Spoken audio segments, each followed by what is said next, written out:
Nah, temanya apa sih teman-teman? Temanya adalah, ini bagus banget temanya, perempuan sehat mental. Wah, Masya Allah banget ini. Perlu banget kayaknya ya, perlu banget nih untuk kita para perempuan, bagaimana tetap, kalau istilahnya bagaimana bisa tetap waras gitu.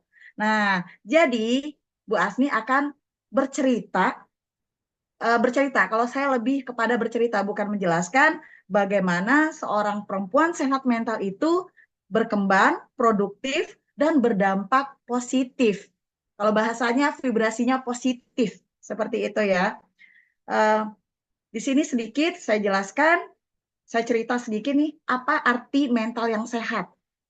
Bagaimana cara menjaga kesehatan mental di tengah kesibukan dunia modern dan berbagai peran yang dijalankan.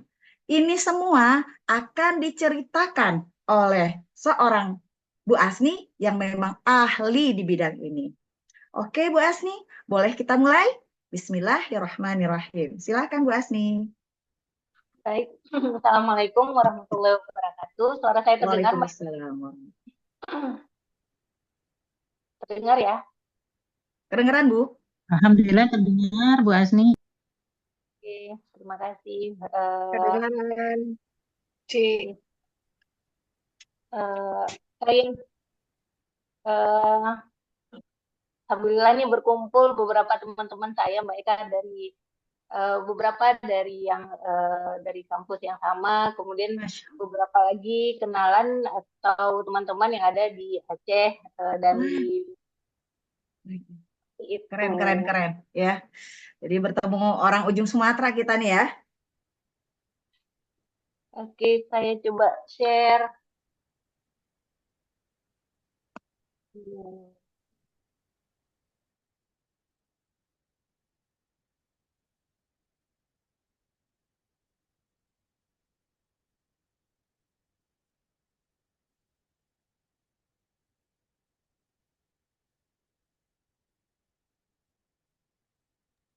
Bu Eka bisa dibantu share aja.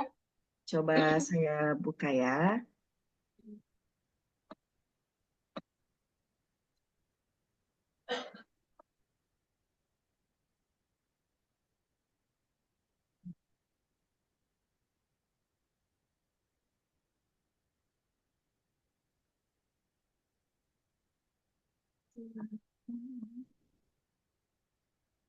Oke. Oke, bisa. Eh, saya ulangi. Assalamualaikum warahmatullahi wabarakatuh. Waalaikumsalam warahmatullahi wabarakatuh. Alhamdulillah, Alhamdulillah Rabbil Alamin. Hari ini saya diberikan kesempatan untuk sharing sebenarnya tentang bagaimana menjadi perempuan yang sehat mental. Mudah-mudahan diskusi hari ini bisa bermanfaat, terutama bagi saya sendiri, bagaimana cara saya untuk senantiasa merawat kesehatan mental. Dengan sharing hari ini, mudah-mudahan juga teman-teman bisa mendapatkan manfaatnya. Kita tahu bahwa mental, fisik dan mental itu adalah bagian dari apa yang ada di dalam diri kita, sehingga perlu bagi kita untuk senantiasa merawat kondisi itu. Semoga dengan perawatan yang maksimal, perawatan fisik, perawatan mental, kita bisa menjalani kehidupan kita selama kita diberikan umur di dunia ini. Oke, lanjut. Mungkin saya perkenalkan diri dulu. Saya Sri Azmi, saya alumni dari Universitas Sumatera Utara, Medan. Saya lahir tahun 82, kemudian saya bekerja di klinik BNN Kota Lusmawe. Jadi hari-hari itu berhubungan dengan para penyalahguna narkoba, seperti itu. Dan kita tahu teman-teman semua bahwa 10 Oktober 2 hari yang lalu itu adalah Hari Kesehatan Mental Sedunia. Nah, ini juga momennya kita ambil untuk kita kembali memahami atau introspeksi kembali gitu ya, bagaimana sebenarnya kondisi mental kita masing-masing. Oke,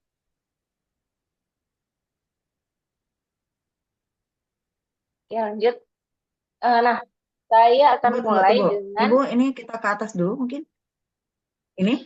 ya, Ya. ya. Saya akan mulai dengan satu kalimat ya. yang mungkin kita sama-sama pahami bahwa menjadi seorang perempuan itu, menjadi anak perempuan itu biasanya memang dipersiapkan untuk tugas-tugas tertentu. Jadi kita dulu atau kita ke anak-anak perempuan kita hari ini, biasanya kita tuh secara turun-temurun itu memang mempersiapkan anak-anak perempuan itu menjadi ibu gitu ya. Jadi kemudian kita meminta mereka untuk terampil dalam berbagai aktivitas rumah tangga. Malah mungkin bagi sebagian keluarga, aktivitas rumah tangga itu kalau dilakukan oleh anak laki-laki kayaknya kurang pas gitu. Yang harus melakukan kegiatan nyuci, masak, dan bereskan itu tugasnya anak perempuan, seperti itu ya. Tapi alhamdulillah sudah ada pergeseran. Mungkin di beberapa tahun belakangan ini dengan banyaknya kegiatan-kegiatan parenting, banyak orang tua juga sudah memahami bahwa tugas rumah tangga itu bukan hanya tugasnya dari anak perempuan, tapi juga tugas laki-laki. Tapi paling tidak di masyarakat kita masih ada image itu bahwa tugas rumah tangga itu adalah kewajiban dari anak perempuan, seperti itu. Kemudian posisi anak perempuan itu juga diminta untuk mendahulukan keluarga, sehingga kadang-kadang anak perempuan itu cenderung memposisikan keinginan-keinginannya itu di posisi yang berikutnya. Gitu. Jadi lebih kepada memprioritaskan kebutuhan keluarga, keluarga besarnya atau keluarga di mana dia menjadi istri atau ibu. Kemudian kita juga merasakan bagaimana gejolak-gejolak emosi bulan gitu kan. Setiap bulan kita merasakan bagaimana ketidaknyamanan menjelang datangnya tamu bulanan seperti itu. Nah, kondisi-kondisi ini juga kadang-kadang membuat ketidaknyamanan pada diri kita sebagai perempuan. Belum lagi ada standar-standar kecantikan tertentu yang memang sepertinya lebih banyak ditujukan ke perempuan. Bahwa perempuan itu perempuan yang cantik itu yang harus yang apa ya, yang berkulit putih gitu kan. Kemudian yang mungkin tingginya 170, 80 sebagainya, atau nanti yang hidungnya mancung, yang matanya begini, begitu dan sebagainya. Nah, kondisi-kondisi ini kadang-kadang kan tidak semua juga Allah berikan penampilan yang standar seperti itu. Namun demikian, anggapan-anggapan masyarakat sekarang, anggapan masyarakat selama ini bahwa ada standar kecantikan tertentu dan ini masih diyakini oleh sebagian perempuan. Nah, mereka-mereka yang meyakini statement ini itu membuat sebagian kita itu merasa insecure atau merasa malu ya dengan kondisi fisik kita. Oke, lanjut. Nah, ini dia. Jadi kita juga punya, kita di sini mungkin dengan posisi masing-masing ya. Qadarullah, di sini ada yang ibu rumah tangga mungkin, ada yang ibu bekerja, atau yang ibu rumah tangga sekalian ibu bekerja, kemudian ada wanita karir, ada wanita yang belum menikah.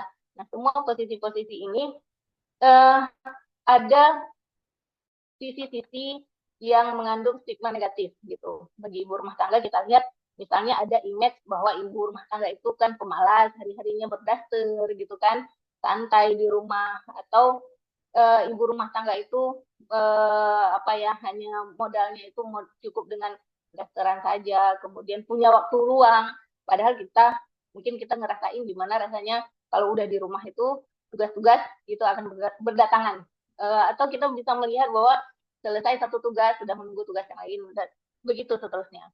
Kemudian ada juga yang membuat kurang nyamanan bagi ibu rumah tangga adalah ketika ada anggapan dari orang lain, dia telah menyia-nyiakan gelar. Jadi udah capek-capek sekolah, ngapain capek-capek sekolah? Akhirnya di rumah aja. Nah, berbeda lagi dengan ibu bekerja. Banyak stigma-stigma juga di ibu bekerja bahwa orang perempuan yang bekerja, wanita yang bekerja itu cenderung meninggalkan tugas-tugas domestiknya, kemudian tidak akan dekat dengan anak, kemudian dibenci dengan anak. Ini membuat ibu rumah tangga atau ibu bekerja itu kadang-kadang merasa tidak nyaman gitu. Bukan tidak nyaman dengan kondisinya saat ini, tapi tidak nyaman dengan penilaian-penilaian dari orang lain. Belum lagi nanti ada yang wanita yang belum menikah, nanti akan dibahas ya Bu Eka di sesi berikutnya. Ada juga wanita single parent, ini juga luar biasa tantangannya, dan ada juga posisi-posisi qadarullah janda karena meninggal, karena suami meninggal, atau karena kematian. Nah, posisi ini juga membuat ketidaknyamanan dalam diri perempuan. Faktanya bahwa prevalensi kondisi perempuan yang mengalami depresi di Indonesia itu sudah sebesar 2,9%. Jadi sekitar 8 juta perempuan dari jumlah penduduk 270 orang. Nah, kita bisa lihat grafiknya, yang depresi itu yang di depan, yang di awal. Kemudian ada yang kecemasan. Kecemasan itu hampir 2 kali lipat dari jumlah pada laki-laki. Gitu.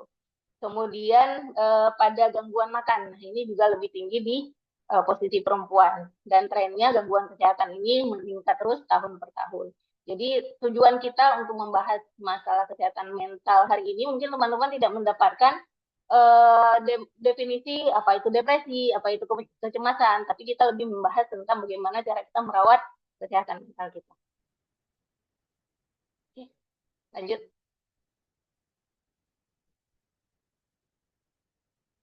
Nah, kemudian apa itu kesehatan mental? Kesehatan mental itu, kalau teman-teman juga paham ya, sering mendengar bahwa kesehatan mental, orang dengan sehat mental itu menggunakan kemampuan atau potensinya secara maksimal dalam menghadapi tantangan hidup, serta bisa melakukan hubungan positif dengan orang lain. Nah, orang yang dengan kesehatan mental terganggu biasanya akan mengalami gangguan suasana hati, dia tidak bisa mengontrol apa yang dia rasakan, serta kendali emosi yang mengarah pada perilaku buruk, bahkan merugikan orang lain. Oke, lanjut. Kita lihat definisi dari kesehatan mental menurut WHO. Ini definisi yang paling simple dan mudah-mudahan mudah kita pahami, bahwa kesehatan mental adalah sebagai kondisi kesejahteraan individu yang menyadari potensinya sendiri, dapat mengatasi tekanan kehidupan yang normal, kemudian dapat bekerja secara produktif dan mampu memberikan kontribusi. Jadi WHO meringkas menjadi 4 ciri-ciri orang-orang dengan kesehatan mental yang baik, yaitu yang pertama menyadari potensinya sendiri, kemudian dapat mengatasi stres normal. Jadi orang dengan sehat mental itu dia punya stresnya juga, gitu. Bukan berarti orang yang sehat mental itu orang yang nggak ada masalah. Kemudian dapat bekerja secara produktif dan mampu memberikan kontribusi kepada komunitasnya. Kita kupas satu persatu. Nah, apa itu potensi, apa itu bakat? Kadang-kadang kita masih agak susah yang membedakan antara apa itu potensi. Kadang-kadang kita menganggap potensi dan bakat itu adalah sesuatu yang sama. Ternyata bakat itu adalah sifat, gitu. Dan bakat ini identik dengan definisi kepribadian. Bakat ini unik, jadi setiap kita itu punya macam-macam bakat dan kombinasinya itu berbeda-beda satu dengan yang lain. Kemudian bakat ini juga menjadi pertanda ya, atau menjadi isyarat dari pencipta kita bahwa kita punya tugas hidup yang berbeda dengan orang lain. Dan kita punya keberhargaan, gitu. Kita punya sesuatu yang bisa kita berikan pada selama kita hidup di dunia ini, dan mudah-mudahan menjadi legasi ketika kita telah meninggal nanti. Nah, kumpulan bakat itu akan menjadi potensi atau kekuatan. Kemudian potensi ketika dilatih terus-menerus, teman-teman juga sering mendengar ya, ada kompetensi. Ya, kompetensi itu adalah potensi yang sudah dilatih terus-menerus, kemudian sudah dikombinasikan dengan aktivitas-aktivitas yang lain atau potensi-potensi yang lain, sehingga dia menjadi memiliki kompetensi. Kita lihat contohnya, misalnya ada bakat senang mengajukan orang lain atau developer. Kemudian ada seseorang itu punya bakat senang memajukan orang lain, komunikatif, senang belajar. Nah, 3 bakat ini dia akan berkumpul dan menjadi bisa mewujudkan satu kekuatan atau aktivitas mengajar. Nah, aktivitas mengajar ini ketika itu dilatih, kemudian dikombinasikan dengan kegiatan-kegiatan yang lain, maka kita bisa melihat ada guru yang kompeten karena dia sering melakukan aktivitas mengajar, dia sering mengasah aktivitas mengajarnya, dan dia punya bakat-bakat yang mendukung aktivitas itu.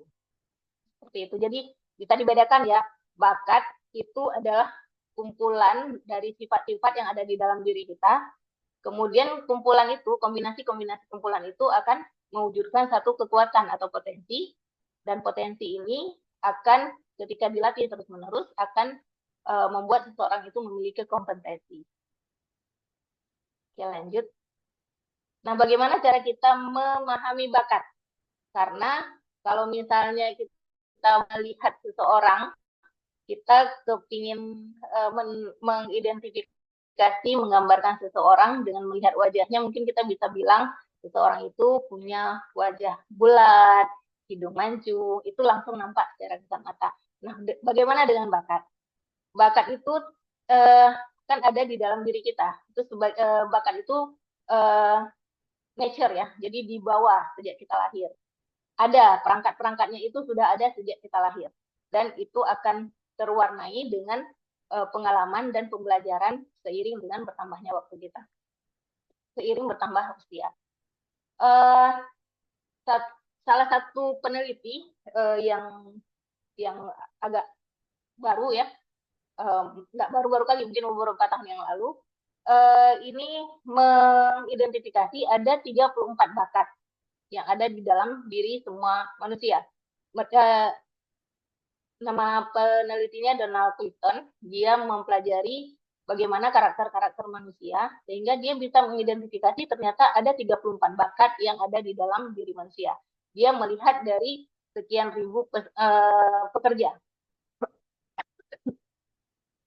Nah, dari situ dia mengurutkan, dia membuat formula, kemudian mengurutkan ada bakat-bakat yang menjadi bakat pendukung, kemudian bakat dominan. Ya, 7 bakat pertama itu adalah bakat dominan, kemudian 7 bakat berikutnya adalah bakat pendukung, dan bakat yang paling terakhir itu adalah bakat lemah. Bakat dominan itu artinya bahwa bakat-bakat ini sering muncul dalam aktivitas-aktivitas harian. Kemudian bakat pendukung adalah bakat yang tidak sering muncul tapi membantu bakat-bakat yang dominan tadi. Nah, kemudian dilanjutkan Mbak Eka. Next. Kemudian ada bakat yang lemah, itu adalah bakat 7 terakhir. Kita lihat ya. Misalnya contoh yang ada di depan teman-teman semua, ini ada bakat connectedness. Bakat connectedness ini adalah bakat yang seseorang yang memiliki bakat ini biasanya dia memiliki dorongan untuk menghubung-hubungkan antara satu hal dengan hal yang lain, atau dia senang mengambil hikmah dari kejadian-kejadian. Kemudian ada bakat includer, senang dengan kegiatan-kegiatan berkomunitas, berkumpul. Kemudian yang ketiga, bakat responsibility, bakat yang punya dorongan untuk menuntaskan tugas gitu. Jadi kalau belum tuntas tugas rasanya belum nyaman. Jadi selalu ketika ada tugas selalu ada dorongan untuk menuntaskan tugas itu. Kemudian bakat ideation, punya banyak ide-ide baru. Kemudian developer, senang membuat orang lain atau senang melihat orang lain lebih maju gitu. Senang membantu orang lain untuk menjadi lebih baik kondisinya. Ada bakat maximizer, bakat yang ingin setiap tindakan atau setiap tugasnya itu dilakukan dengan hasil yang maksimal. Ada bakat konteks, bakat yang senang dengan data-data masa lalu, senang dengan cerita-cerita sejarah. Nah, 7 bakat ini dia berkombinasi, dia berkolaborasi sehingga nanti akan menampilkan potensi atau aktivitas kekuatan. Kemudian berikutnya ada bakat belief, relator, futuristik, dan sebagainya. Nah, bagaimana cara kita supaya bisa memahami nih, kalau misalnya dibuat seperti ini, ada bakat kuat, balik lagi ada bakat kuat, ada bakat pendukung, ada bakat lemah, ini akan kayaknya agak susah untuk kita pahami gitu kan. Jadi orang ini seperti apa sebenarnya gitu. Di urutan bakat ini juga kita perlu memahami bahwa kita hanya perlu fokus pada kekuatan-kekuatan. Jadi kan ada bakat lemah tuh. Bakat lemah itu hanya menjadi sesuatu yang kita pahami saja, dan ini menjadi acuan kita dengan siapa sebenarnya kita lebih bagus untuk bekerja sama. Jadi dengan memahami urutan bakat ini, kita tahu sebenarnya kita lemah di bakat apa saja, dan kita bisa mencari orang-orang yang punya bakat dominan di bakat lemah kita. Jadi itu sehingga kita bisa saling melengkapi. Dan dengan kita memahami bakat, kita makin memahami bahwa kita ini spesial, kita ini unik, kita berbeda dengan orang lain, dan kita bisa memberikan sesuatu yang berbeda dan dapat dirasakan oleh orang-orang sekitar kita. Pertanyaannya kembali, bagaimana cara kita memahami 34 urutan bakat ini? Nah, untuk memudahkan, kita perlu peta. Oke? Kenapa kita perlu peta? Jadi teman-teman bisa melihat ya, kita biasanya kalau mau pergi ke suatu tempat, di teman-teman bisa melihat peta yang pertama. Kalau misalnya kita mau pergi ke suatu tempat, tentu kita mencari tahu ya tempat itu apa. Katakanlah itu tujuan kita. Nah, untuk sampai di sini kita perlu tahu posisi kita di mana. Karena kalau kita nggak tahu posisi kita di mana, kita akan sulit untuk mencapai tujuan itu. Inilah gunanya peta supaya bisa memberikan petunjuk di mana kita berada dan mengarahkan kemana kita harus berjalan. Nah, dengan adanya peta kita juga bisa memastikan dengan kendaraan apa kita bisa sampai di sana, atau dengan siapa saja kita lebih nyaman untuk berjalan, untuk menikmati perjalanan sehingga kita sampai di tujuan. Dan kita juga akan mencari orang-orang yang punya tujuan yang sama. Oke.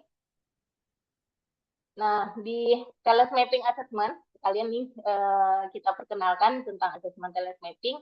Kita disajikan setelah melakukan assessment, kita akan disajikan peta bakat. Jadi teman-teman, peta bakat tadi, bakat pendukung, bakat dominan, itu bisa kita lihat di sini. Bakat-bakat dominan itu yang ada warna merahnya, ya. Kemudian bakat yang kuning itu namanya bakat pendukung, dan yang hitam itu adalah bakat lemah. Lanjut. Nah, di sini kita bisa melihat orang yang tadi yang punya 34 bakat tadi, ternyata posisinya itu ada di cluster thinking, domain thinking, kemudian ada di domain relating, kemudian ada beberapa di striving ya, bakat dominan, bakat pendukungnya ada beberapa di sini, dan bakat maximizer cuma satu di bakat influencing. Nah, bakat thinking talent ini adalah orang-orang yang senang berpikir. Kemudian ada striving talent ini adalah orang-orang yang tekun, orang-orang yang senang bekerja. Kemudian kalau influencing itu orang-orang yang senang bertemu dengan orang lain dan tujuannya adalah untuk mempengaruhi. Sedangkan relating senang menjalin hubungan untuk melakukan kerjasama. Nah, kombinasi-kombinasi inilah yang akan membuat kita semakin paham siapa diri kita sebenarnya dan aktivitas apa yang cocok untuk aktivitas apa yang cocok kita lakukan. Oke.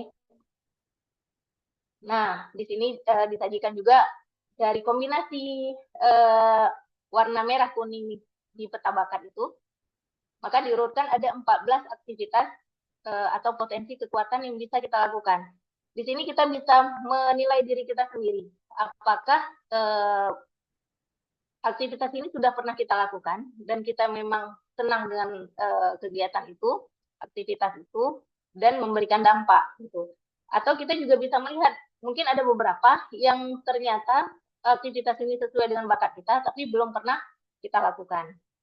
Nah, ini adalah beberapa aktivitas, 14 aktivitas teratas yang menjadi saran dari hasil talent mapping.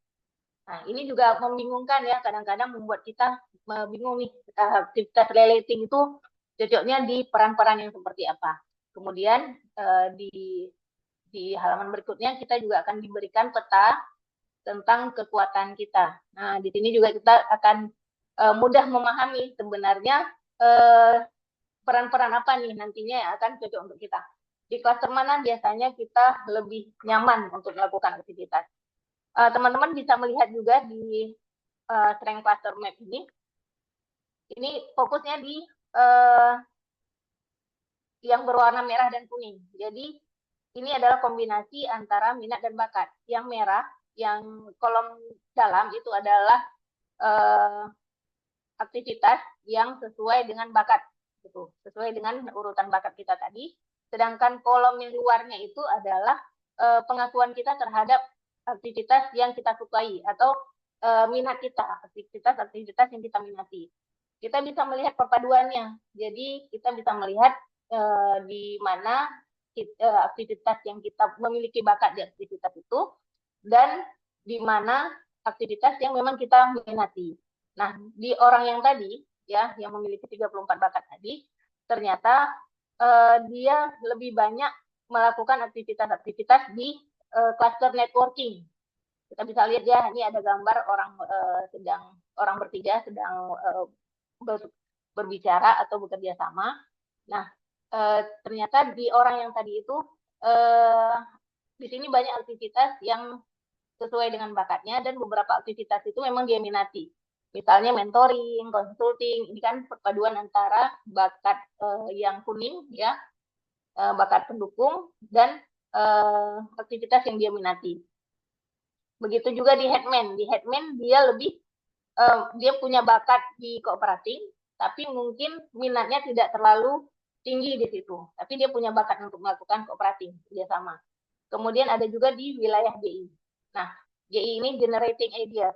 Jadi cluster N, H dan S ini adalah cluster-cluster yang ada yang biasanya orang-orang itu senang berhubungan dengan orang lain, melakukan aktivitas yang ada hubungannya dengan orang lain. Sedangkan klaster di bawahnya ini berhubungan dengan aktivitas-aktivitas individual atau aktivitas-aktivitas berpikir.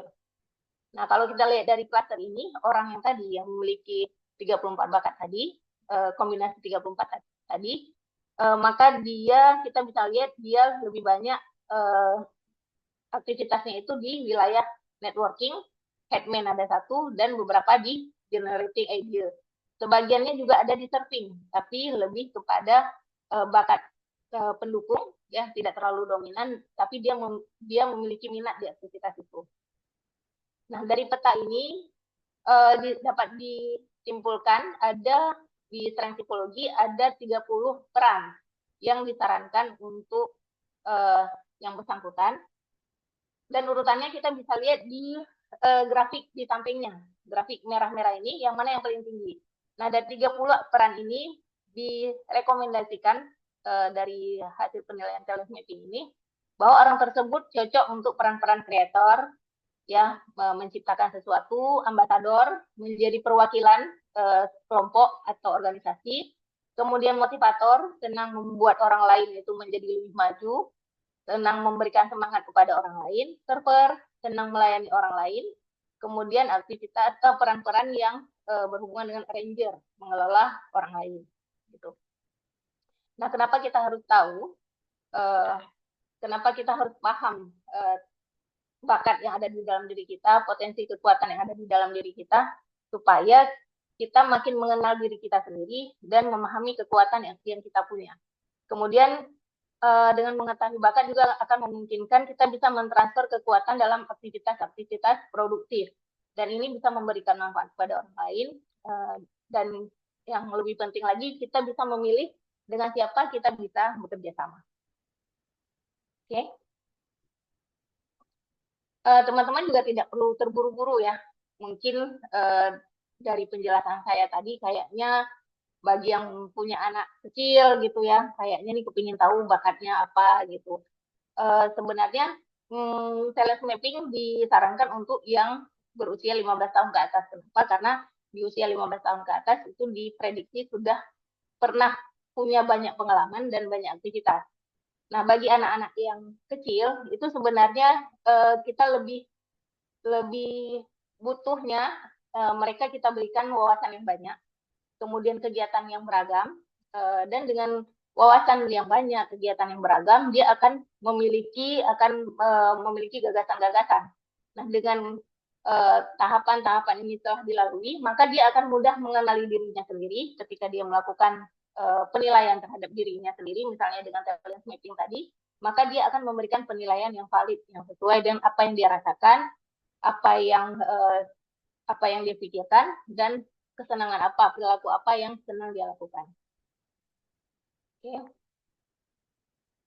Nah, itu tadi sepintas tentang bagaimana cara kita mengenal potensi. Jadi dengan kita mengenal potensi kita, dengan kita mengenal bakat, maka akan lebih mudah kita untuk melakukan aktivitas-aktivitas sesuai dengan peran-peran yang sesuai dengan apa yang perangkat yang ada di dalam diri kita. Nah, kemudian yang kedua bisa mengatasi stres dalam kesehariannya.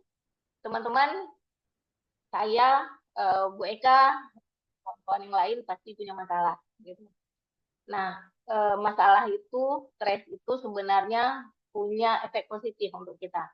Supaya apa? Supaya ada warna di dalam kehidupan kita. Gitu. Jadi, ketika ada masalah, ya kita memang tidak boleh kita tidak boleh lari. Justru kita harus siap-siap untuk menghadapi. Dan setiap masalah yang hadir hari ini biasanya itu lebih rendah levelnya daripada masalah di beberapa hari atau beberapa tahun yang akan datang. Nah, makanya kita harus bersiap-siap ketika kita selesai di satu masalah, kita harus bersiap-siap untuk menghadapi masalah besar berikutnya. Boleh bersenang-senang dulu sebentar, boleh menikmati keberhasilan kita, tapi tidak boleh berlama-lama.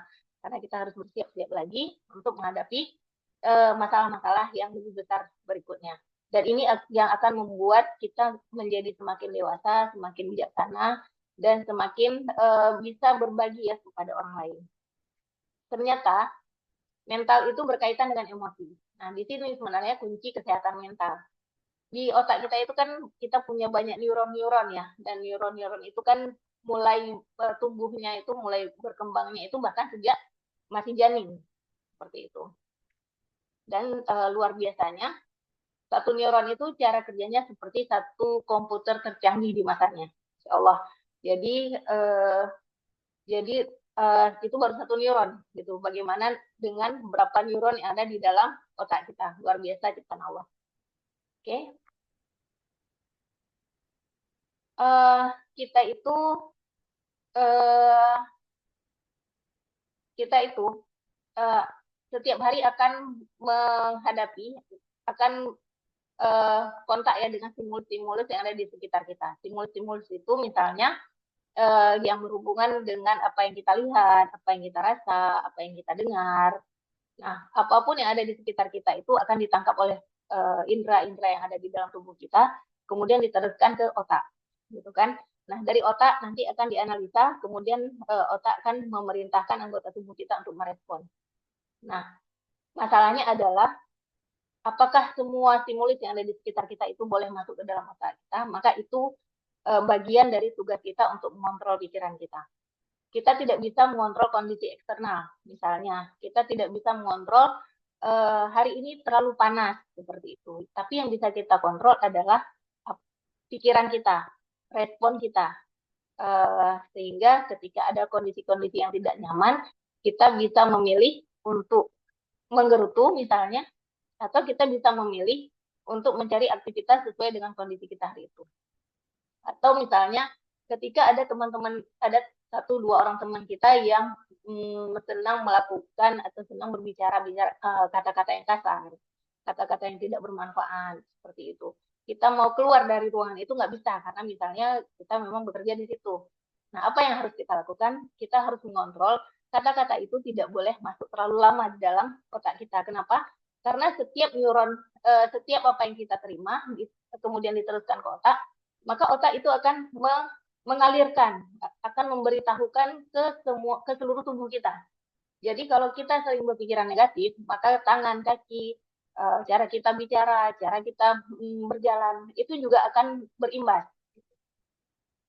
Nah, maka yang harus kita lakukan adalah kita harus mengontrol apa yang boleh kita pikirkan, apa yang tidak boleh kita pikirkan, apa yang boleh kita lakukan, apa yang tidak boleh kita lakukan. Kondisi eksternal sekali lagi tidak bisa kita kontrol, karena itu bukan wilayah kontrol kita. Tapi yang bisa kita kontrol adalah pikiran kita sendiri. Oke? Gimana posisi emosi di dalam otak kita? Ternyata emosi itu ada di bagian sistem. Nah, di limbic system ini, di bagian tengah, itu ada kumpulan struktur otak yang memiliki fungsi dalam proses emosi, memori, dan perilaku. Jadi, saya jelaskan sedikit. Kita punya otak kecil tuh di atas leher bagian belakang. Otak kecil ini berhubungan dengan hal-hal yang darurat, hal-hal yang sifatnya serangan gitu. Dan cara kerjanya adalah fight or flight. Jadi kalau misalnya kita membentak anak kita, maka itu tidak masuk ke dalam otak besar, tapi diproses di otak kecil. Otomatis si anak akan melakukan fight, menyerang balik, marah balik ke orang tuanya, atau dia akan lari. Bisa jadi dia akan diam, dia tidak akan melawan, seperti itu. Bisa jadi dia akan menangis, seperti itu. Nah, ini prosesnya di sini. Tapi ketika ada informasi-informasi atau stimulus-stimulus kemudian masuk ke dalam sumsum tulang belakang, itu akan diteruskan ke bagian limbik sistem dulu. Kalau hal yang kita terima itu sifatnya menyenangkan, maka dia akan merangsang atau akan menyampaikan, meneruskan informasi itu ke bagian otak besar yang lainnya, terutama di bagian frontal cortex yang ada di depan. Nah, di bagian depan itu fungsinya adalah menyimpan prinsip-prinsip kebajikan, tuntunan kehidupan, dan sebagainya. Ada juga bagian kontrol diri, pertimbangan, perencanaan, keputusan, dan mobilisasi. Itu di bagian depan kepala kita. Nah, apa jadinya ketika stimulus yang datang itu membuat kita sedih, membuat kita takut, atau emosi-emosi yang datang itu adalah emosi-emosi negatif? Maka ini akan terjebak di sini saja. Dia akan terjebak di bagian limbik system. Dan dia tidak otak prefrontal ini akan terbatasi seperti itu. Nah, ketika ini emosi-emosi negatif itu bertambah-tambah dan sering dirasakan, kemudian tidak dikelola, maka ini akan menimbulkan rasa-rasa ketakutan yang lebih besar, rasa kecemasan yang lebih besar, dan ini dikhawatirkan akan menjadi gangguan mental. Oke, lanjut. Nah, apa jadinya ketika kita harus berhadapan dengan kondisi-kondisi yang membuat kita takut, membuat kita marah, membuat kita sedih? Teman-teman bisa melihat ini ada tangga emosi. Tangga emosi yang paling atas itu adalah 3 tangga terakhirnya itu adalah berhubungan dengan zona ikhlas atau emosi yang positif. Ada semangat di sini, ada menerima, ada damai. Kita harapkan kita senantiasa berada di zona emosi positif ini. Tapi sekali lagi, kita tidak bisa mengontrol kondisi eksternal. Maka ketika ada stimulus-stimulus yang memancing kemarahan atau membuat kita dalam posisi emosi yang negatif, ada sombong, ada marah, ada rakus. Rakus ini nafsu. Kemudian ada takut, ada sedih, ada apatis. Maka apa yang harus kita lakukan? Kita harus memvalidasi. Kita menambahkan, ini saya sedang marah.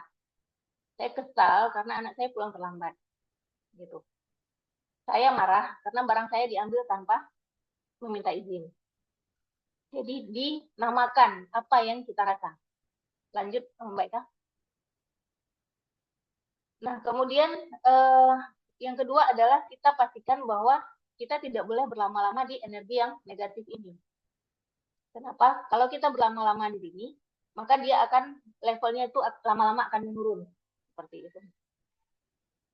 Jadi kita usahakan ketika kita ada di level ini, kita usahakan sesegera mungkin kita naik level. Gitu. Saya marah karena barang saya diambil tanpa diminta izin terlebih dahulu. Maka yang harus saya lakukan adalah saya menyadari bahwa saya marah, tapi saya menerima kondisi bahwa teman-teman saya memang karakternya seperti itu. Besok-besok saya akan menyimpan barang-barang saya dengan lebih teliti lagi, dengan lebih aman lagi. Gitu. Kalau misalnya saya ketakutan kalau malam-malam saya harus tinggal sendiri. Gitu. Apa yang saya lakukan? Saya namakan, saya sedang takut nih. Kenapa? Karena ini udah jam 12 malam, saya tidak punya teman di rumah. Saya merasa takut. Nah, apa yang harus kita lakukan? Kemudian kita usahakan naikkan level emosinya. Saya menerima kondisi ini. Saya menerima, saya harus sendiri karena misalnya suami saya punya kepentingan di luar. Seperti itu. Saya menerima bahwa beliau keluar itu karena ada tugas-tugas yang penting. Seperti itu. Dan saya menerima. Apalagi kalau kita bisa mengaitkan dengan adanya kehadiran Allah seperti itu ya. kita berdoa supaya Allah melindungi kita malam ini karena malam ini kita harus sendirian di rumah, misalnya seperti itu. Kemudian kita juga mesti latihan relaksasi. Teman-teman boleh sambil on cam atau off cam bisa hitung sampai 8 kali, tarik nafas dari hidung, kemudian ditahan, kemudian keluarkan dari mulut. Ini akan membantu kita untuk lebih tenang. Bisa dipraktekkan. Kita hitung ya. Kita tarik dulu dari hidung. 1, 2, 3, 4, 5, 6, 7, 8. Kemudian kita keluarkan dari mulut.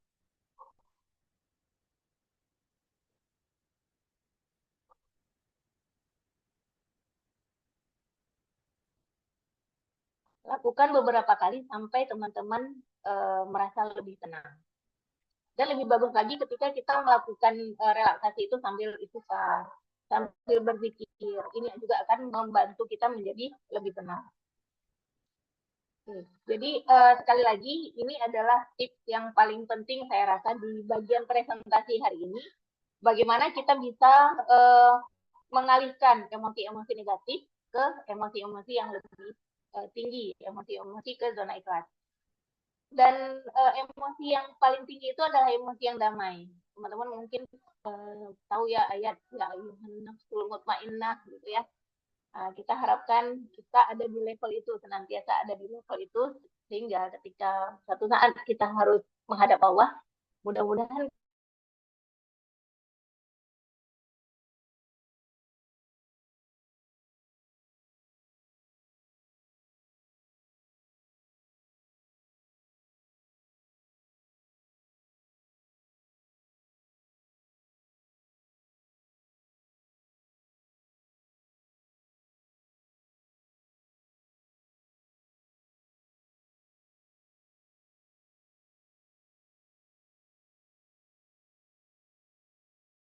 kemudian easy, kegiatan itu mudah untuk kita kuasai.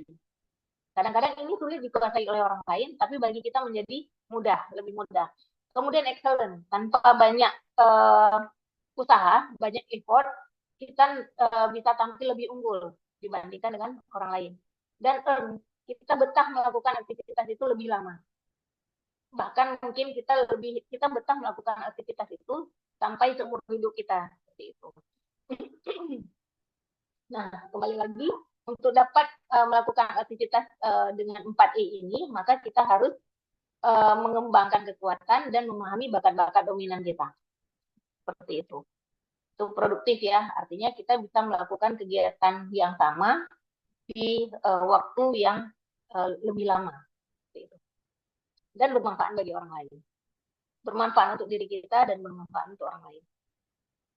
Yang keempat adalah bagaimana kita bisa membantu atau menjadi anggota komunitas yang kontributif, bermanfaat untuk orang lain. Tujuan hidup manusia itu, manusia punya 3 kelompok gitu. Ada manusia yang punya tujuan hidupnya hanya untuk hidup. Yang penting saya bisa makan, saya punya rumah, anak saya bahagia, itu cukup. Ada juga orang yang memilih hidup untuk dicintai. Artinya dia bisa membangun hubungan sosial dengan orang lain, dia bisa membantu orang lain bisa mendapatkan manfaat dari keberadaan dia.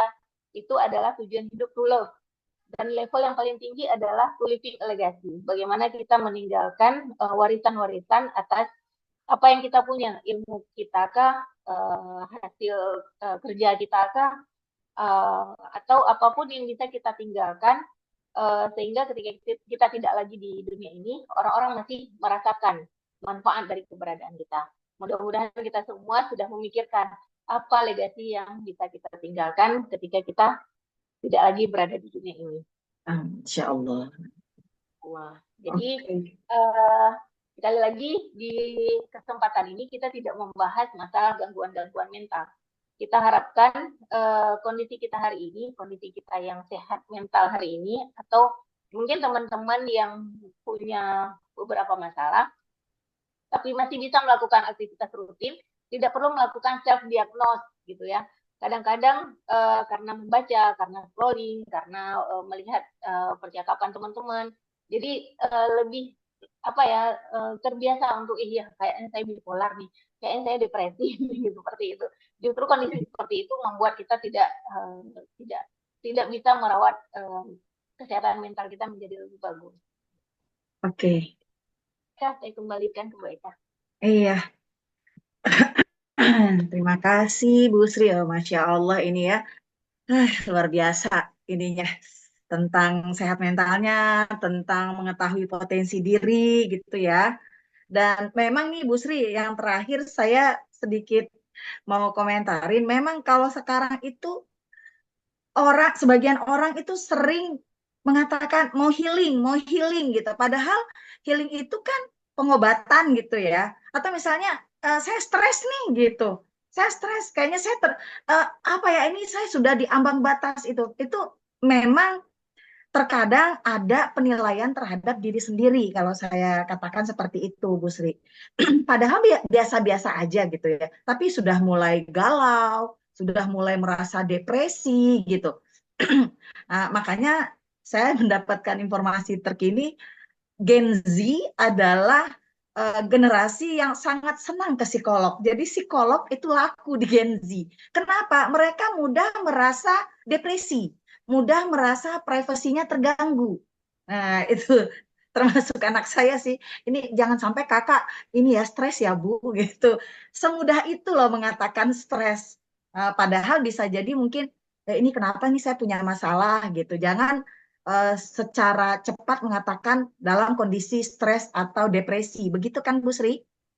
Ya, benar. Ya, Jadi baik teman-teman, kalau ada yang ingin bertanya dengan senang hati, Bu Sri akan menjawabnya. Silakan kalau ada teman-teman yang ingin bertanya, sesi bertanya akan dibuka, boleh nanti langsung dijawab atau mungkin kalau sejalan mungkin tunggu 2 atau 3 begitu. Silakan teman-teman. saya mulai dari chat aja Mbak Eka ya. Ini Kenapa? ada dari chat grup bagaimana mengajar dari Bu Penny. Oke, saya stop share dulu ya. Stop share dulu saya, Oke. biar kita bisa on cam semuanya nanti. Ya, silakan. Eh, bag- bagaimana mengajarkan anak untuk mengenali dan menyadari level emosi negatif dan memindahkan ke emosi positif. Yang pertama tentunya kita kita dulu nih harus terampil untuk eh, menyadari level emosi negatif atau positif. Eh, yang paling penting dulu kita lakukan adalah kita cermat untuk menamakan emosi yang kita rasakan. Teman-teman di sini uh, bisa mengidentifikasi sebenarnya malam ini yang dirasakan apa? Apakah lagi sedih? Apakah lagi senang? Atau pasti kita punya aktivitas tadi ya, aktivitas dari pagi sampai sore. Kalau saya cenderung lelah hari ini. Jadi tadi pagi saya ikut rapat di sekolah, ada rapat guru, rapat wali murid. Kemudian setelah itu saya harus ke tempat teman. Kemudian pulang dari situ saya mulai lagi mempersiapkan bahan presentasi seperti itu. Di samping saya menemani anak-anak. Jadi otomatis hari ini saya belum istirahat. Nah, saya menamakan kondisi saya hari ini saya sedang lelah, saya sedang capek. Jadi kalau nanti misalnya keluar dari ruangan ini, saya berhadapan sama anak-anak yang rewel, misalnya seperti itu, saya tuh udah tahu saya ini kondisinya lelah, sehingga saya tidak perlu terlalu banyak bicara gitu. Mungkin saya bisa mengelus-ngelus saja, saya bisa menemani dia tidur gitu. Apa yang dia sampaikan saya angguk-anggukkan aja, karena kalau saya berespon takutnya nanti ngegas gitu kan. Jadi kita menamakan apa nih yang saya rasakan hari ini. Mungkin teman-teman tadi punya kegiatan yang membuat teman-teman senang gitu. Namakan ini saya sedang senang. Atau tadi mungkin baru dapat berita duka gitu.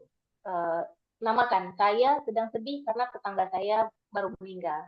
Karena kawan saya harus di rumah sakit, harus dirawat di rumah sakit. Namakan. Nah, kalau kita sudah tahu apa yang kita rasa, maka akan lebih mudah untuk mengidentifikasi ini posisinya level emosi yang negatif atau yang positif. Nah, kalau saya merasa hari ini saya lelah, saya naikkan minimal ke menerima tadi. Atau di posisi bawahnya saya semangat. Kenapa? Saya ambil emosi semangatnya. Kenapa? Karena saya berbagi hari ini. Saya sharing. Saya ambil energi itu. Gitu. Daripada saya menggerutu dan capek. Dari tadi capek pulang ke rumah misalnya. Piring kotor, rumah berantakan. Daripada saya fokus di situ, mending saya fokus ke energi yang positifnya. Seperti itu.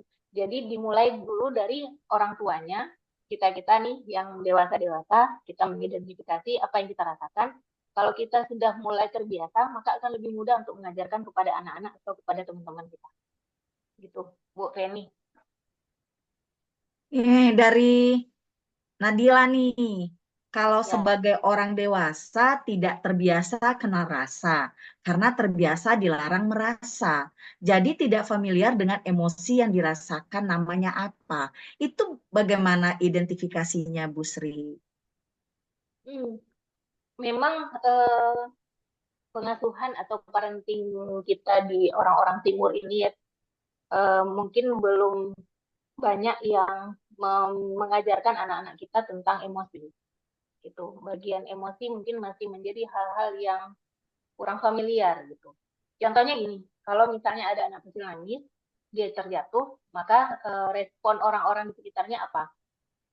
Biasanya itu tuh batunya jahat atau ada apa mejanya tuh terlalu tinggi atau terlalu apa. Jadi tidak membantu dia untuk merasakan emosi itu gitu.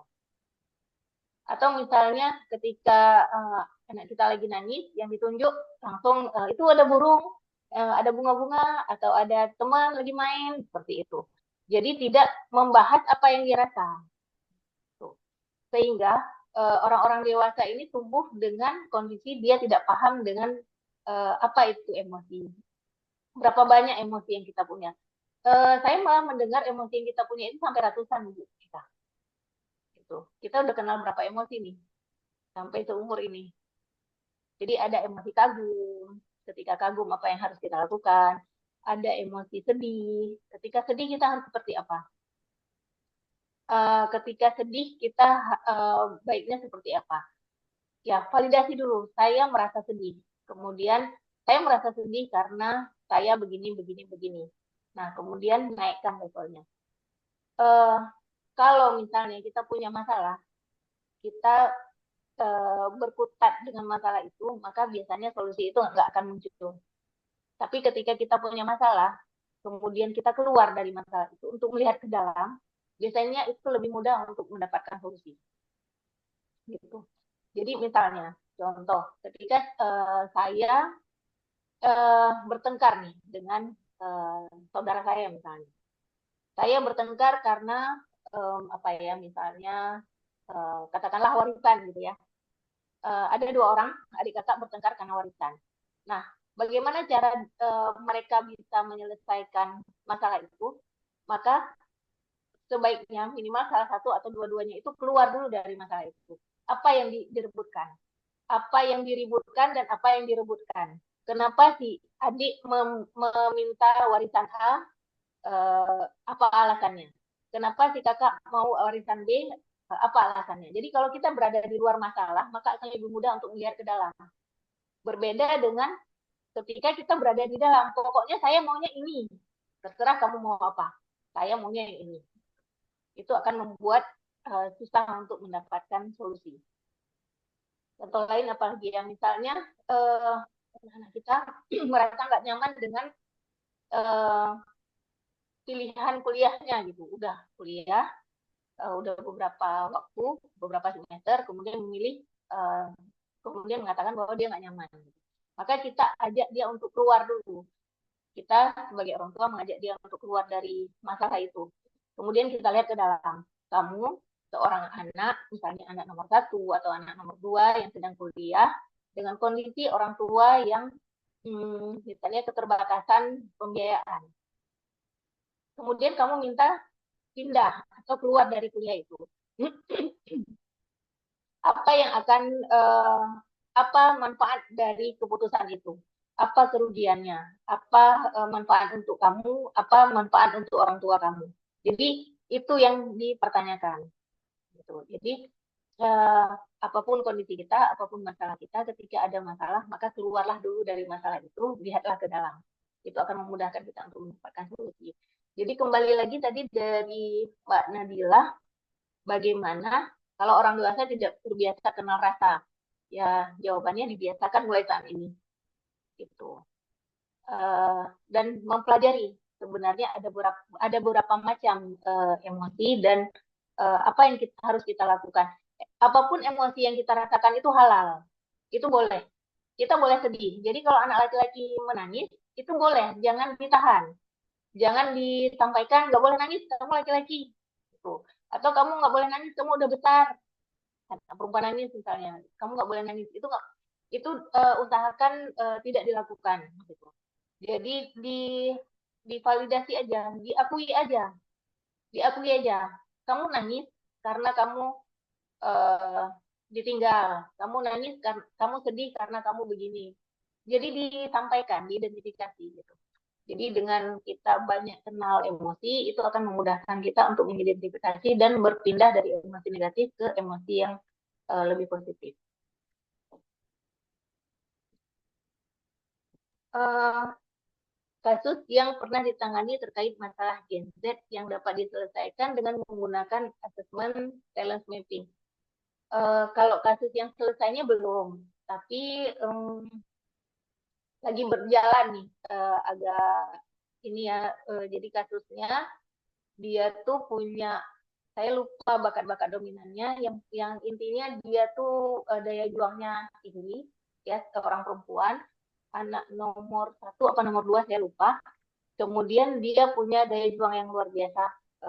Dia bisa menghidupi dirinya sendiri, bahkan sekarang bisa menghidupi keluarganya. Dia punya ayah yang apa ya, kasar. Kemudian ayahnya punya istri dua. Dan sejak kecil dia tidak mendapatkan sosok ideal ideal dari seorang ayah. Jadi sosok ayahnya ini adalah sosok yang menyebalkan, yang membuat ibunya sakit, yang membuat ibunya menderita. Tapi dia punya pemahaman, keyakinan bahwa dia harus berbakti kepada ayahnya. Walaupun ayahnya melakukan hal yang tidak menyenangkan, dia tetap harus berbakti kepada orang tuanya. Ini prosesnya baru berjalan gitu. Jadi talent mapping ini sangat membantu untuk, nah, bakat yang dominannya itu bakat konsistensi. Kalau saya nggak salah, salah satu bakat dominannya itu bakat konsistensi. Dia selalu bilang, seharusnya seorang ayah kan tidak boleh seperti ini. Seharusnya saya kan harus mendapatkan kasih sayang seperti ini. Teman-teman saya itu punya ayah yang begini-begini. Seharusnya saya mendapatkan hal itu, tapi ayah saya tidak memberikan itu. Jadi itu yang diulang-ulang. Jadi sangat relevan gitu ya hasil talent mapping dengan kondisi yang dia lakukan.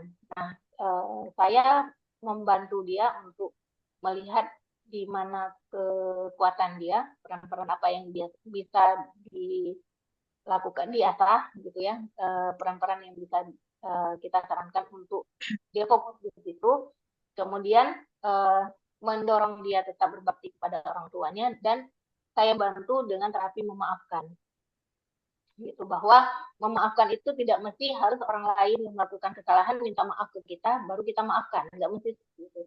Memaafkan itu adalah kondisi ketika kita eh, menerima kondisi bahwa kita disakiti, tapi kita tidak membiarkan kondisi-kondisi itu masuk ke dalam diri kita.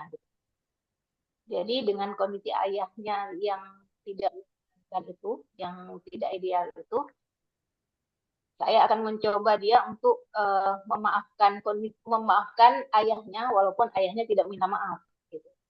Sehingga dia fokus dengan apa yang harus dia lakukan, peran-peran apa yang pernah ayahnya tampilkan, apakah ketika dia masih kecil gitu. Kemudian kita akan membantu dia untuk melatih hal-hal yang positif yang ada di dalam dirinya. Seperti itu. Bu Sri, saya ada pengalaman nih Bu Sri. Pengalamannya bukan pengalaman orang lain, tapi pengalaman diri saya sendiri. Jadi kalau yang Bu Sri katakan tadi kan seorang ayah yang tidak menjalankan perannya sebagaimana seorang ayah. Kemudian anak-anaknya konsistensi kan. Kenapa sih harusnya ayah kan begini-begini? Nah, saya di level yang mungkin sedikit berbeda dari si anak. Saya dari dalam kandungan itu papa saya sudah pergi, bukan meninggal ya, tapi meninggalkan mama saya gitu. Dan memang pengalaman saya ketika akhirnya saya memaafkan papa saya karena dengan pikiran saya begini, papa itu melakukan hal yang seperti itu pasti ada alasan dan mungkin harus ada yang dipilih untuk menyelamatkan keluarga yang lain gitu kan. Nah, sampai pada titik itu saya maafkan papa, tapi lebih awal tuh saya dulu yang minta maaf, Bu Sri. Saya datengin papa, saya minta maaf. Papa, maafkan Eka ya, Pak. Dan Masya Allahnya, Bu Sri, Papa yang langsung bilang, Papa yang harus minta maaf sama Eka, nak. Karena selama ini Eka, Papa tinggal. Setahun kemudian beliau meninggal. Itu dari saya. Dan perasaan saya tuh jadi lega, dan ketika beliau meninggal, saya betul-betul merasa kehilangan Papa. Padahal nggak pernah diurus sama Papa. Begitu, Bu Sri. Ya, jadi kondisinya tuh kalau saya lihat Bu Eka yang mungkin awalnya marah, kecewa, itu kan emosinya negatif, akhirnya naik di kondisi menerima gitu. Saya terima apapun kondisi ayah saya, apapun kesalahan ayah saya terima dan beliau adalah ayah saya. Sampai di situ aja. Jadi nggak berlama-lama dengan harusnya beliau begini, harus saya dapat ini gitu. Uh, jadi lebih fokus ke hal-hal yang positif, hal-hal yang bisa mendorong kita untuk menjadi lebih baik gitu. Karena ya namanya juga hidup pasti dengan masalah-masalah gitu kan. Sehingga kita bisa memilah masalah ini harus menjadi pelajaran bagi saya. Tapi saya tidak boleh dikontrol oleh masalah itu. Seperti itu. Nah, kalau Mbak Nadila nggak ngerti nih rasanya apa, cemas kah, sedih kah, kecewa. Kalau misalnya sudah mulai mengganggu, ya sudah nggak terkontrol, eh, saya sarankan sih mencari orang-orang yang lebih paham gitu. Kenapa? Karena kalau misalnya kondisinya tidak mengganggu dan kita bisa mengontrol apa yang kita rasakan, eh, itu masih masih standar gitu, masih di posisi yang standar. Tapi kalau udah nggak ngerti, kok tiba-tiba saya maunya nangis saja, kok tiba-tiba saya kecewa aja gitu. Nah, itu mungkin ada latar di belakangnya gitu ya. Ada kondisi-kondisi sebelumnya yang membuat kita ini nggak ngerti dengan apa yang kita rasakan. Seperti itu. Lanjut Itu si Mbak. Mbak Heni ya. Mbak Heni kan Bu Sri ya. Ya. Kalau sedang merasakan 2 sampai 3 emosi sekaligus dalam satu waktu, ditambah overthinking, dan sering seperti menyalahkan diri sendiri, karena hal itu kadang, mana nih, kok jauh, udah ini dia nih, tunggu naik lagi saya. Sulit untuk Kadang terasa sulit mau menguraikan emosi-emosinya, gimana ya Bu, agar ada rasa mudah untuk mengurainya? kenapa overthinking? Itu karena kita udah nggak mampu lagi mengontrol emosi kita. Gitu. Kalau misalnya posisinya udah overthinking dan kita tahu ini kayaknya udah nggak bener lagi, gitu. Itu tandanya warning bahwa kita harus hati-hati. Ada yang kurang pas, ada yang ada masalah tuh dengan cara berpikir kita. Jadi kalau overthinking, kalau teman-teman ingat gambar otak tadi, kalau udah overthinking berarti bagian limbik sistemnya itu udah dominan. Sehingga kita kan punya cara pikir, emosi, kemudian perilaku. Nah, kalau misalnya bagian emosi itu udah dominan, maka logika itu akan salah. Itulah yang membuat overthinking. Gitu. Overthinking ini memang cenderung negatif ya, cara pikir kita yang negatif. Ada juga cara pikir kita yang positif, tapi over juga. Itu namanya toxic positivity. Jadi terlalu overthinking, terlalu banyak pikiran negatif itu nggak bagus. Terlalu banyak pikiran positif juga nggak bagus. pikiran negatif itu perlu supaya kita waspada gitu. Tapi kalau udah over itu udah bahaya. Bu Sri, mohon maaf, pikiran negatif itu perlu tuh yang seperti apa? Contohkan dong.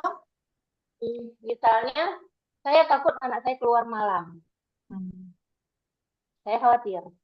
Khawatir ya, khawatir. Nah, Khawatir, takut. Takut mm-mm. mungkin walaupun dia udah dewasa, saya takut nanti kenapa-napa. Itu masih normal. Justru nggak normal kalau dia keluar saya biasa-biasa aja. Tapi kalau ketakutannya udah, nanti dia pasti begal.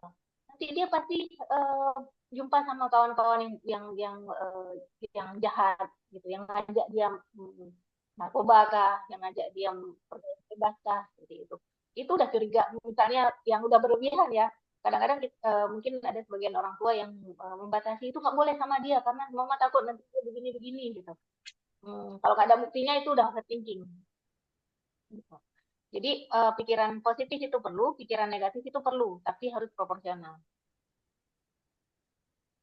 Seperti itu. Di Baik, atas yang lain di atas, masih ada? di atas Henny tadi ada bagaimana cara kita memutus pikiran emosi negatif ya seakan-akan terjadi nyata, padahal hanya pikiran negatif. Ini overthinking ya.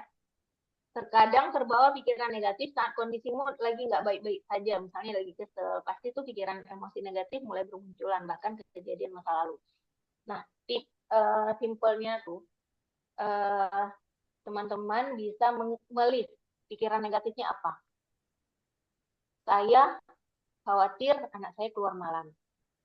Saya khawatir anak saya nggak sukses. Saya khawatir anak saya malas belajar karena dia bergaul sama kawan-kawan yang suka nyantai. Saya takut saya menjadi orang tua yang gagal. Nah, setelah di list, maka buatlah harapan di sebelahnya. Buatlah harapan. Jadi dari pikiran-pikiran negatif ini alihkan menjadi harapan-harapan. Anak saya sudah besar, saya harap dia bertanggung jawab dengan apa yang dia lakukan. Saya berharap kasih sayang saya ini bisa membekas ke diri anak saya sehingga dia bisa sehingga kasih sayang saya ini bisa menjadi tameng ketika dia melakukan hal-hal yang tidak baik. Dia akan ingat orang tuanya misalnya seperti itu. Harapan saya bisa menemani anak saya sampai dia mandiri, dia dewasa, dia bermanfaat untuk orang lain. Jadi perlu dilihat supaya apa? Supaya kita lebih logis untuk melihat pikiran negatif apa yang ada di kepala kita. Karena kalau nggak di-list, nanti ya udah kita bergumul aja dengan pikiran-pikiran itu. Kita nggak ngerti ada apa di kepala kita. Jadi dengan melis, membuat journaling, ini akan memudahkan kita untuk mengidentifikasi dan memudahkan kita untuk melakukan apa yang sebaiknya kita lakukan dengan kondisi itu. Seperti itu, Mina. Oke, ada lagi yang lain? Ayo, mumpung ada Bu Srinya, ayo silahkan. Assalamualaikum Bu Sempat Eka, Bu Sri. Ya, Saya dulu Waalaikumsalam Teh boleh. Dery, silahkan. Iya, Alhamdulillah dapat ilmu ya malam ini, Masya Allah. Bu Sri, saya mau nanya dong, Bu Sri. Yang pertama terkait dengan tadi Bu Sri ini ya, maaf sebelumnya off cam ya, belum bisa buka kamera nih. Nah, tadi Bu Sri menjelaskan tentang bagaimana tadi tarik nafas ya Bu Sri ya. Nah, ya. setelah tarik nafas nih, keseringan kalau udah tarik nafas tapi masih belum. Nah, kira-kira apa lagi nih kelanjutannya setelah tarik nafas yang tadi? Kemudian yang kedua, sekarang kan banyak ya Bu Sri terkait dengan art terapi, misalnya kan warna-warna gitu, terus melukis, terus mungkin apa banyaklah metode-metode yang bisa dilakukan gitu untuk merilis emosi salah satunya. Nah, apakah ada hubungannya dengan bakat-bakat yang kita miliki gitu? Nah, apakah kita perlu, karena seperti saya nih misalnya, pengen sih ada keinginan nyoba art terapi itu seperti apa sih gitu. Nah, biar nggak nyari-nyari gitu. Kalau misalnya dari bakat sendiri yang tadi Bu Sri kan, apakah ada Misalnya bakat ini tuh cocoknya ini, bakat ini cocoknya seperti ini gitu. Ada nggak seperti itu, Bu Sri? Itu yang kedua. Kemudian yang ketiga, saya tertarik nih, Bu Sri kan banyak perannya saat ini sebagai psikolog di klinik BNN ya. Saya pengen dong boleh dijelasin sedikit, eh, mungkin lebih ke sharing lah ya, dari kasus-kasus yang sudah dihadapi di BNN ya, terutama terkait dengan mungkin narkoba atau mungkin sebagai apapun lah yang ada hubungannya dengan narkoba itu. Apa hikmah yang bisa diambil, yang bisa mungkin di-sharingin ke teman-teman, ke saya, jadi apa gitu nilai yang dari apa selama ini Bu Sri tangani sebagai psikolog di BNN, karena kan pasti banyak tuh, oh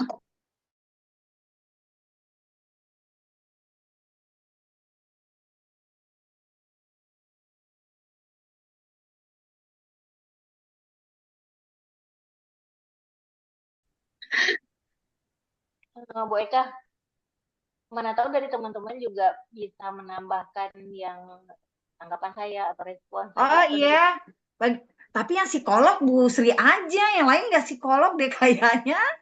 Jadi memang Bu mungkin Sri aja yang tahu ilmunya. pendidikan saya ya psikologi, tapi mana tahu teman-teman punya pengalaman yang lebih banyak, lebih luas gitu, boleh sharing juga. Hmm, saya coba tanggapi. Jadi kalau udah tarik nafas, kemudian udah belum tenang juga, ya dilakukan aja berkali-kali karena ini dilakukan sampai kita tenang gitu. Nanti ada beberapa ada juga misalnya ketika kita merasa berdebar karena emosi takut, emosi sedih atau emosi apapun, juga kita memegang bagian mana yang terasa sakit, bagian mana yang terasa tidak nyaman. Gitu. Atau misalnya ada trauma-trauma tertentu yang membekas gitu dan tiba-tiba kita teringat. Nah, identifikasi bagian mana yang sakit, bagian mana yang terasa tidak nyaman, dipegang dan didoakan. Ya disayang-sayang, didoakan gitu ya. Mudah-mudahan trauma saya ini hilang. Mudah-mudahan rasa tidak nyaman ini segera Allah angkat seperti itu. Kalau misalnya lagi ada trauma-trauma masa lalu, misalnya trauma pengasuhan kah, trauma apapun itu yang membuat apa ya kondisi itu terbawa-bawa sampai kita dewasa saat ini, teman-teman bisa membayangkan, misalnya ya, uh, kita waktu kecil pernah dimarahi atau dibentak yang membuat kita merasa sangat sedih, sangat terkejut gitu. Nah, teman-teman bisa menghadirkan sosok kita kecil itu seperti apa. Bayangkan aja waktu itu kondisinya seperti apa. Misalnya pulang hujan-hujan, kemudian sampai di rumah jewer, kemudian datang ayah dimarahin, kemudian disuruh tidak boleh masuk ke rumah. Ya, kita kan bisa merasakan ya bagaimana trauma kita hari itu. Padahal kondisi itu belum tidak pernah terjadi sebelumnya gitu. Jadi ketika kena marah uh, oleh orang tua yang kita nggak sangka-sangka, kita lebih lelah, kita nggak boleh masuk seperti itu, maka sosok kecil itu kita bayangkan. Kemudian kita hadirkan kita yang dewasa, gitu. Jadi kita menyayangi sosok kita yang kecil, sosok kecil kita yang ada di hadapan kita. Itu dibayangkan dan dibantu untuk mengobati trauma. Tapi itu khusus untuk kasus-kasus yang tidak terlalu berat. Nah, kalau misalnya traumanya sangat mengganggu, tentu harus mendapatkan bantuan profesional gitu. Kalau misalnya dengan cara itu masih belum memberikan efek yang signifikan gitu. Karena sekali lagi masalah-masalah psikologis ini kan nggak nampak gitu, sehingga kita butuh orang lain untuk menjadi cermin kita. Kadang-kadang karena kita berkutatnya dengan masalah kita, dengan trauma kita, dengan kekecewaan-kekecewaan, membuat kita nggak nampak solusinya. Maka kita butuh bantuan orang lain. Seperti itu. Jadi kalau tidak bisa ditanggulangi sendiri, silahkan menghubungi profesional. Kemudian nomor 2 tadi pertanyaannya apa ya? Tadi ada art terapi, journaling itu untuk merilis emosi. ya, apakah ada hubungannya sama bakat? Misalnya kalau misalnya bakat ideation, berarti itu cocoknya art terapi misalnya. Atau misalnya konsistensi mungkin hubungannya sama journaling misalnya atau menulis misalnya. Apakah ada hubungannya seperti itu atau random-randoman kita cocok-cocokin aja, oh ini yang paling nyaman buat kita gitu Bu Sri. Iya, nggak masalah sih kalau misalnya mau dihubungkan dengan bakat. Bahkan kadang-kadang orang yang punya bakat apa ya, ya maximizer atau apapun itu yang bisa apa yang membuat cerita kondisi dia, riwayat atau trauma-traumanya itu bisa dijurnalingkan. Bahkan ada yang bisa menghasilkan buku dari kondisi-kondisi yang membuat dia sakit sebelumnya gitu. Nah, itu juga akan membantu orang lain gitu kan. Itu sebenarnya disesuaikan aja. Jadi saya pernah punya klien tuh dari awal saya minta untuk dibawakan buku. Jadi dicatat apa yang kita konseling, kemudian sampai di rumah nanti dia mencatat lagi apa yang dia rasa, apa yang dia lakukan, seperti itu. Pertemuan pertama, kedua, ketiga dia nggak bawa buku catatan. Tapi karena di pertemuan keempat udah terlalu banyak yang kesepakatan-kesepakatan dan adalah beberapa hal yang perlu dia ingat gitu. Akhirnya itu menjadi kebutuhan gitu. Dia nggak senang untuk menulis, dia nggak terbiasa untuk menulis, dia ibu rumah tangga. Akhirnya ya dengan kebutuhan itu dia bawa sendiri buku catatannya seperti itu. Jadi journaling itu mau kita senang menulis atau kita nggak senang menulis, journaling itu sangat membantu. Membantu apa? Membantu memproyeksikan apa yang kita pikirkan menjadi tulisan. Makanya untuk anak-anak ya disarankan untuk membiasakan membaca dan menulis supaya dia terbiasa untuk mengekspresikan apa yang dia rasakan itu dalam bentuk tulisan. Seperti itu. Kadang kalau untuk anak laki-laki agak ribet, anak saya itu nggak rajin nulisnya. Gitu, Mbak Dery. Nah, kemudian yang ketiga, yang saya lihat ya kesimpulannya bahwa narkoba itu, ya mereka-mereka penyalahguna narkoba itu, ya nggak ada ya di antara mereka yang punya cita-cita menjadi penyalahguna narkoba. Itu yang harus kita pahami bersama, bahwa mereka adalah korban. Kemudian poin yang kedua adalah bahwa pengasuhan, pengarahan atau bimbingan yang diberikan oleh orang tua, guru, dan sebagainya, harusnya itu bisa memfasilitasi dorongan-dorongan yang ada di dalam diri si anak. Kenapa mereka terjebak narkoba? Karena ketidaknyamanan mungkin di rumah.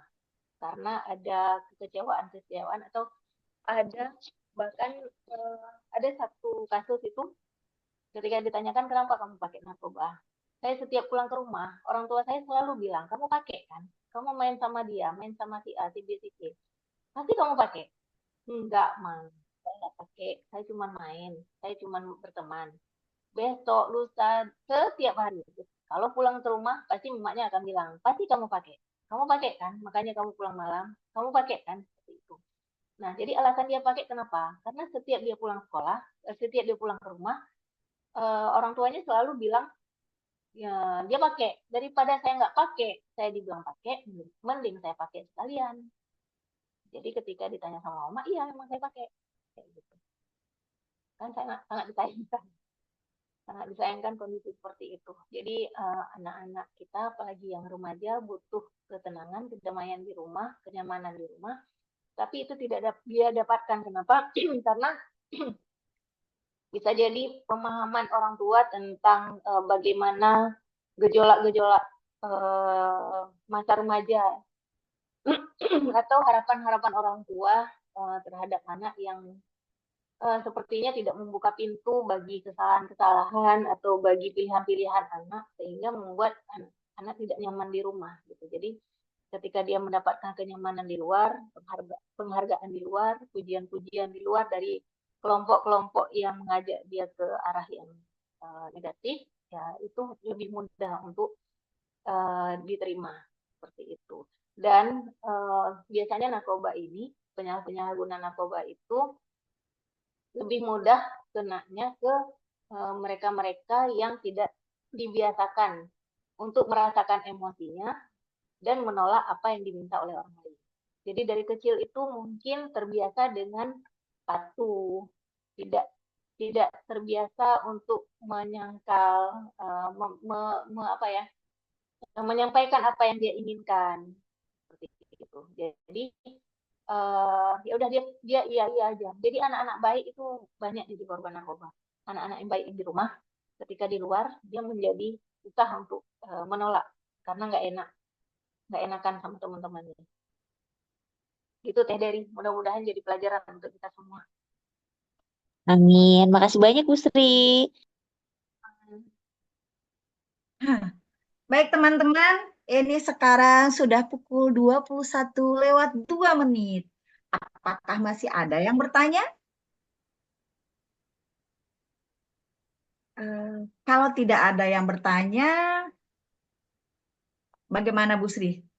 Berarti sesi penutup aja ya. Bu Srinya juga lelah. Ah, iya. Nggak tadi Mbak? Oke.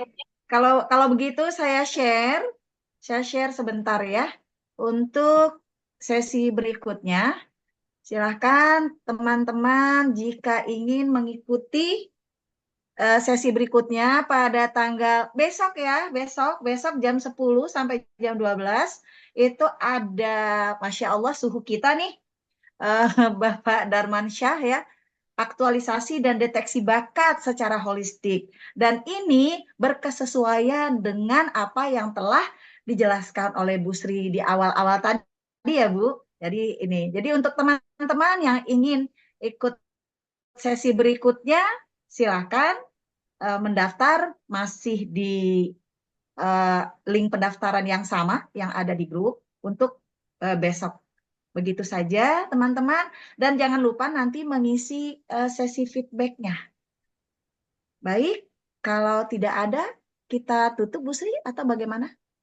Terima kasih Mbak Eka untuk Ya. teman-teman yang hadir hari ini, terutama untuk teman-teman saya Mbak Eka yang Ya. Sangat antusias untuk mengikuti sesi diskusi hari ini. Mudah-mudahan bermanfaat dan bisa silaturahmi lagi. Sangat bermanfaat. Sangat bermanfaat kan teman-teman ya, Masya Allah, Masya Allah. Sehat-sehat terus Bu Sri dan teman-teman yang lainnya. Terima kasih. Lanjut info di grup untuk sesi feedback ya teman-teman. Saya dan Bu Sri mengaturkan banyak terima kasih. Mohon maaf lahir dan batin. Assalamualaikum. Ya, bagaimana Bu Sri? Yang tadi? Itu putus-putus Bu. Difoto dulu. Oh iya, ada sesi foto ya. Ya Allah. Ya. Oke, saya stop share dulu ya. Oke, ada sesi foto. Iya.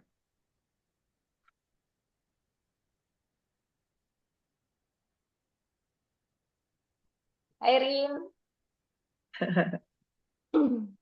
Kakak Dila cerah banget, Kakak Dila pakai item-item gitu. Kayak dapat kuliah klinis ya. Masya Allah. Iya keren banget mah Bu Sri, keren Masya banget Allah. pokoknya mah. Yang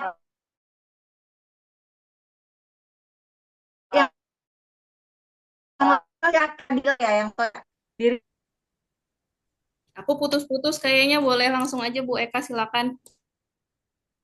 Enggak, yang foto siapa? Yang motoin nih, yang motoin. Dari Bu Eka bisa, saya kayaknya sinyalnya agak-agak ngadat. Sama, ini sedang terganggu makanya tadi suaranya putus-putus, nggak Oh. kedengeran.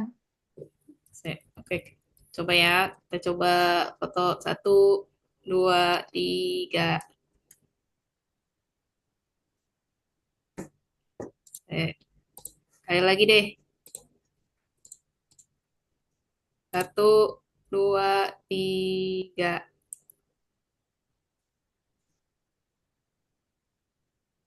Oke, semoga tersimpan ya. Ya. Oke, sip, langsung saya kirim aja. Baik, terima kasih teman-teman semuanya. Udah kan nggak ada sesi lainnya, baru saya tutup dengan maaf lahir batin dan Assalamualaikum warahmatullahi wabarakatuh. Waalaikumsalam. Waalaikumsalam. Terima kasih Bu Sri, Bu Eka, terima kasih teman-teman semua. Terima kasih. Terima kasih Mbak Sri, Selamat Bu beristirahat. Eka, makasih. Ya, sama-sama Pak Darman.